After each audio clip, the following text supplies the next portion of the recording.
In today's video, I'm answering questions I received through my swim rehearsal community and the community here on YouTube.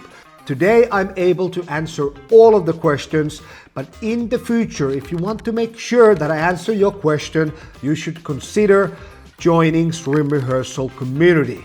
Inside the community, I answer questions daily, analyze your swimming technique, your races, help with your training planning, and offer even individualized training programming. It also includes ever-growing library of training programs and tens of hours of lectures on all possible swimming topics. And I'm constantly adding more material in it. You can join from the link in the description, and in my very biased opinion, it is the best place online for your swimming development. And now into the questions. So Milja from the swim rehearsal community asked whether there are any specific strength exercises that you think every swimmer should include in their training program. And I don't really think there are any specific exercises, but if I had to choose just a couple things that all the swimmers should be doing in the gym is to improve the strength of their pulling musculature. So they should include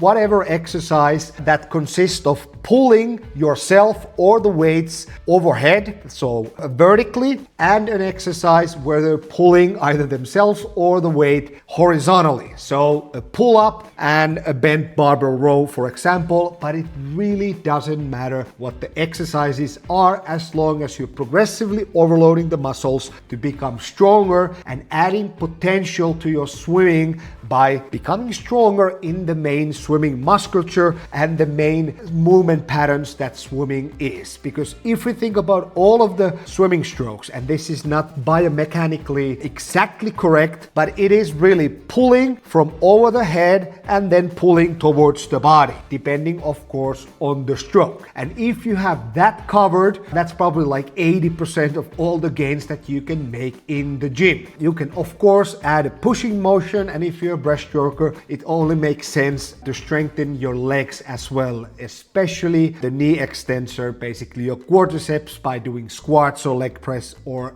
whatever. And by doing that, you're basically covering most of what the gym has to offer for swimming. We can of course make it more complex, make it a little bit more detailed, but in general, if you're a swimmer, you're going to the gym and your pull-up strength or pull-down strength and your horizontal rowing strength is not increasing from year to year to year, then my question is, what are you doing in the gym? Because you're not developing the underlying physical quality that is much better improved at the gym, and that is the strength of the musculature, than in the pool. And everything else is kind of on top of that, and it might not even be worth your time, especially if you're pressed on time, as a lot of master swimmers are. And then Milja has another question on how to use resistance parachutes effectively in speed training, especially for breaststroke. And I actually have a full video on this channel about this very topic. It was not a massive success, but like I said on that video, depending on your level, there's basically 3 use cases for any kind of resistance tools in the water. The first and the most important one is technical development. And at that point, we're not yet talking about speed development or power development. We're just using the resistance as a feedback mechanism on improving our mechanics, and especially this kind of continuous propulsion and rhythm that creates that forward drive in any of the stroke. The second layer is strength development, meaning that you're slightly resisting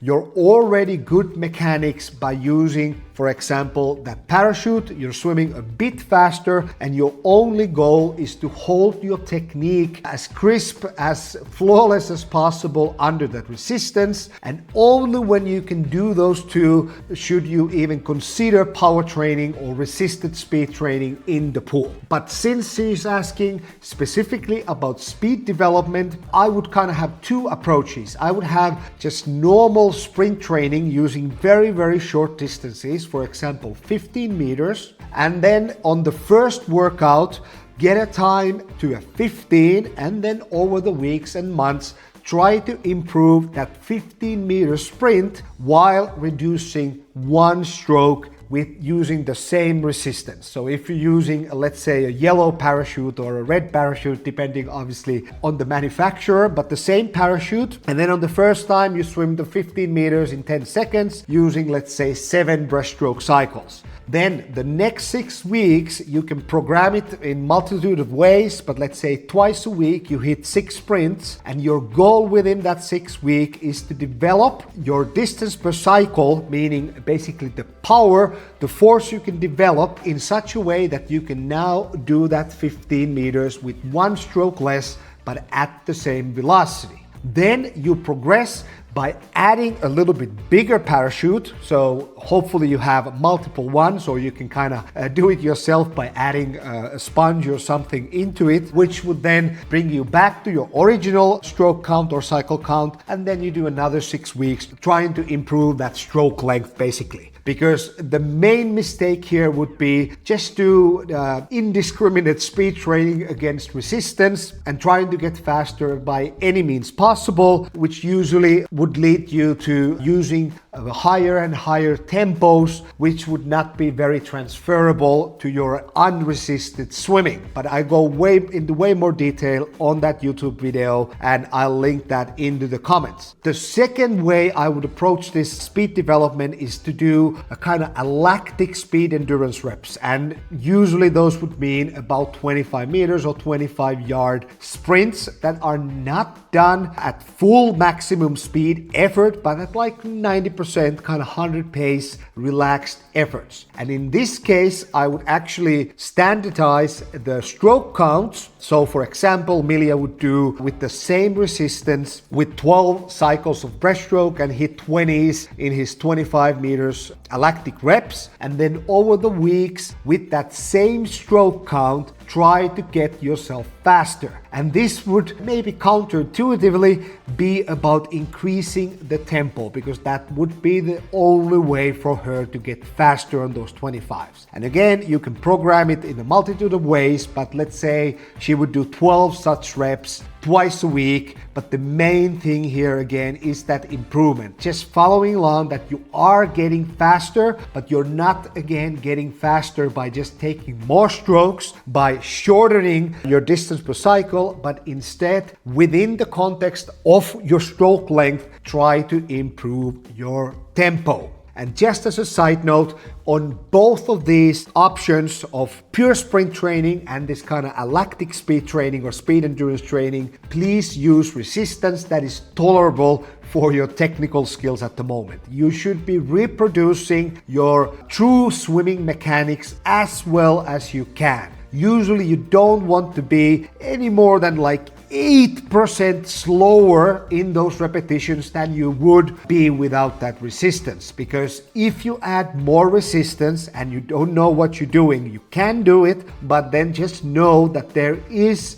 a threat that it will negatively influence your swimming technique so much that there will be zero transfer once you take that resistance away and start racing and start swimming fast without that resistance. Then we have a question from Bob, also from Swim Rehearsal community, who is asking me if there are any specific drills to help with maintaining momentum during the breaststroke on recovery. So, of course, this is the hardest part of breaststroke and the reason why it is the slowest stroke, because after the active propulsion production of the stroke ends, you're pretty much, in essence, pushing yourself into the opposite direction that you want to go. And first of all, you have to find the right balance between maximizing the propulsion of that arm stroke. Basically, how long you pull, how wide you pull, where your elbows and your upper arms, and then how are you minimizing the drag in the recovery. So if you're not pulling your arms as far away, then of course the distance to recover the arms will be shorter. But in that case, the trade-off is that you're not creating as much forward movement with that pull. And on the opposite end, if I am pulling longer with my elbows or with my arms really, then the distance to recover the arms will be greater. and this will be different for each individual. But as a general rule, you only want to use power in that in-sweep or the backwards pulling phase and the in-sweep of the breaststroke until your upper arms are about vertical. Meaning that if we're looking at a good breaststroker from the side, they should end the pull in a position where the upper arm is hanging straight down. Because if you go any farther than that, then usually the recovery motion becomes an issue. And then the next principle or technical kind of quality that you need to work on your pull is the trajectory or kind of the roundness of your whole pull. Because in an ideal kind of optimal way, each one of those phases are not really separate movements with distinct starting points and ending points. So you have the out sweep, and then you have the backwards pulling and the in sweep and then the recovery, and you want all of those phases to be blended together. So this first part or the out sweep is feeding right into that in sweep, and the in sweep doesn't stop here but instead gathers momentum for the limb to be recovered straight back to the front. And often what you see is that people are pulling straight backwards, which then necessitates them to stop the limb for a moment, and at that point you're not producing propulsion anywhere, plus you are in a very drag producing position, and even a slight stop of like 5/100ths will very negatively affect your forward velocity or your body forward velocity at that moment and your ability to sustain that momentum through the recovery. And then lastly, you have to optimize your arm recovery path. And in here, we kind of have two different options. We can either minimize the distance you have to recover the arms forward, in which case you end up recovering the arms under the water, because your arms are under the water at the end of the in sweep, and the shortest distance between this ending point A and the point B of the streamline is of course a straight line. But you can think it another way. Even if you have to lift your arms a little bit upward at the end of the in sweep, but you then get to recover the arms over the water with less wetted surface, meaning that your hands and part of your forearm, not the elbows, that's against the rules, are out of the water, that might be optimal for you.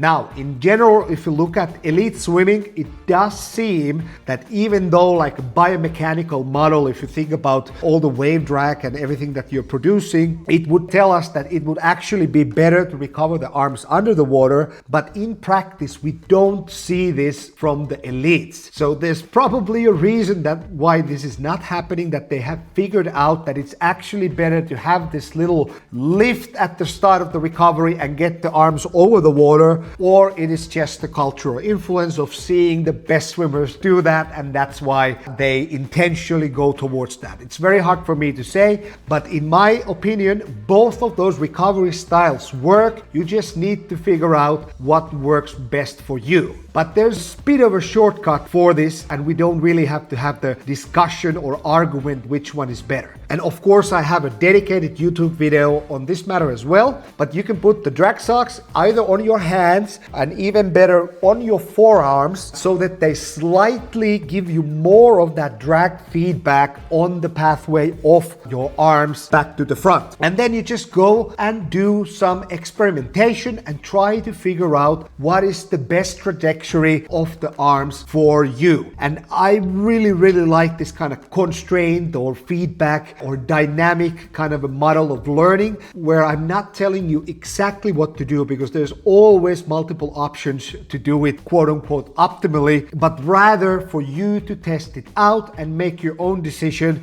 and then commit to it and make that style automatic for you. And then Monica from the Swim Rehearsal community again wants to know whether I have any recommendations on filming underwater. Now, this is of course very dependable on whether you are filming yourself or if you have a training partner or a coach or a husband or just a random person from the pool that can film you. But in both cases, you really only have two options. You can use your phone and get one of these kind of waterproof bags. The original one is Sea-Wag, but there are many cheaper options now in the market. And if you just go to Google and put Sea-Wag, you will find many models that will fit your phone. And usually they come out with this kind of carrying string, which you can then hook up onto the lane line and kind of figure out by angling the camera in the right position and really film yourself. Or you can figure out a way to hook it up under the gutter of your pool, of course depending